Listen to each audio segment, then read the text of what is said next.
Olá pessoal, tudo bem com vocês? Eu sou a professora Renata, seja muito bem-vindo aqui ao canal Eu Adoro Ciência. Hoje teremos mais uma resolução de exercício de prova anterior do Enem para você que está se dedicando para esta prova e para demais vestibulares.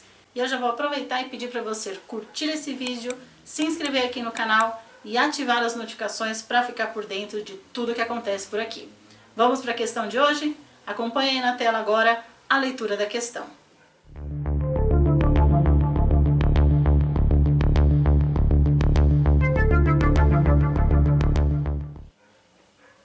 A questão é de uma prova do Enem de 2018.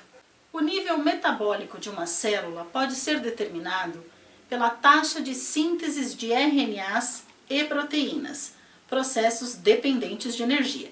Essa diferença na taxa de síntese de biomoléculas é refletida na abundância e características morfológicas dos componentes celulares.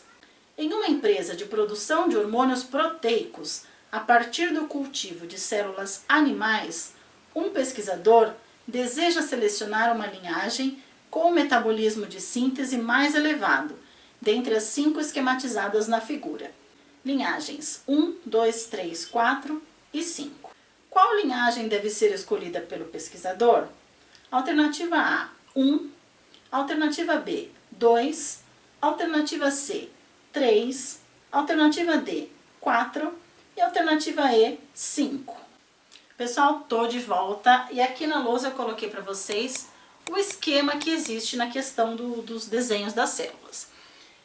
Com as legendas e tal. E a questão fala justamente sobre o cultivo de células especiais que vão produzir mais hormônios proteicos, certo? Então tem que produzir aqui proteína. E aí, dentre as 5 opções, a gente tem que oferecer para o pesquisador qual delas vai ser mais eficaz na síntese de proteína, na produção de proteína. Ok. Para a gente chegar nisso, nós vamos precisar saber qual é a função de todas essas organelas.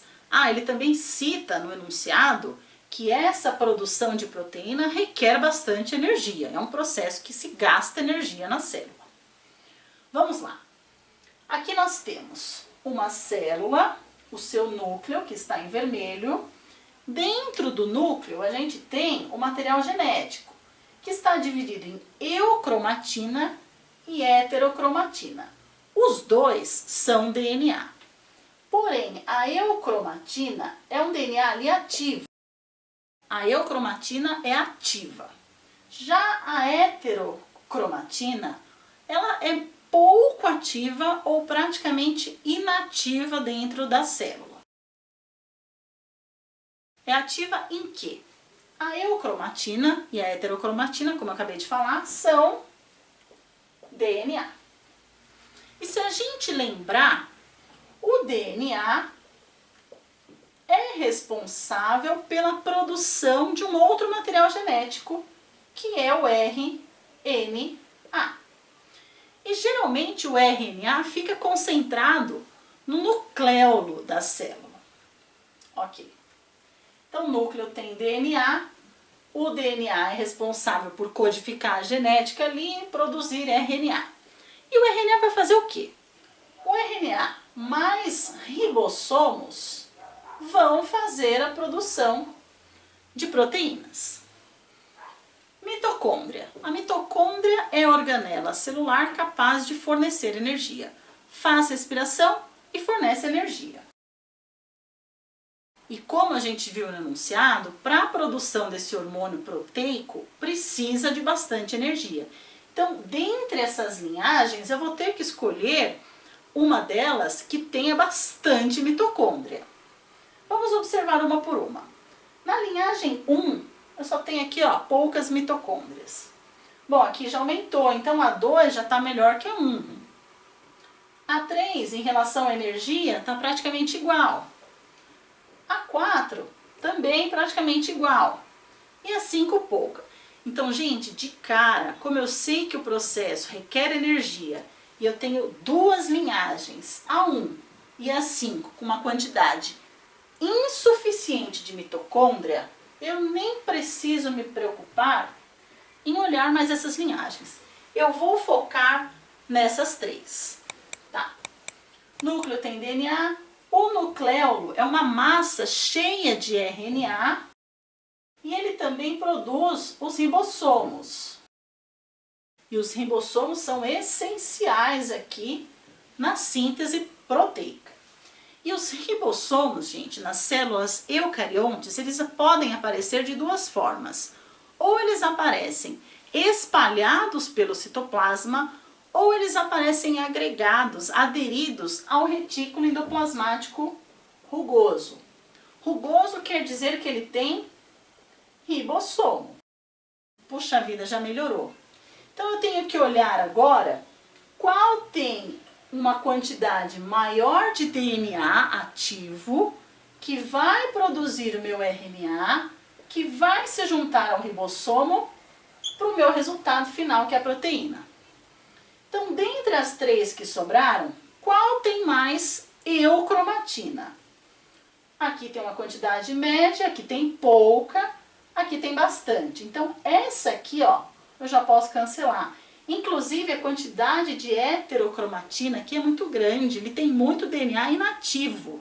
Então, não vai servir para esse pesquisador. Estamos entre a questão não, né, gente? Alternativa B e alternativa D. Agora vamos ver, o processo requer DNA, que produz RNA, que produz proteína, e RNA associado ao ribossomo. Onde nós temos ribossomo aqui? Só vamos encontrar o ribossomo aderido ao retículo, porque em nenhum momento nas células temos ribossomos espalhados pelo citoplasma. Então a gente tem que focar no ribossomo que está no retículo. Aqui e aqui eu tenho quantidades, bom, aqui a gente nem vai olhar nada. Aqui eu tenho uma quantidade razoável de retículo. Agora aqui eu tenho praticamente o dobro.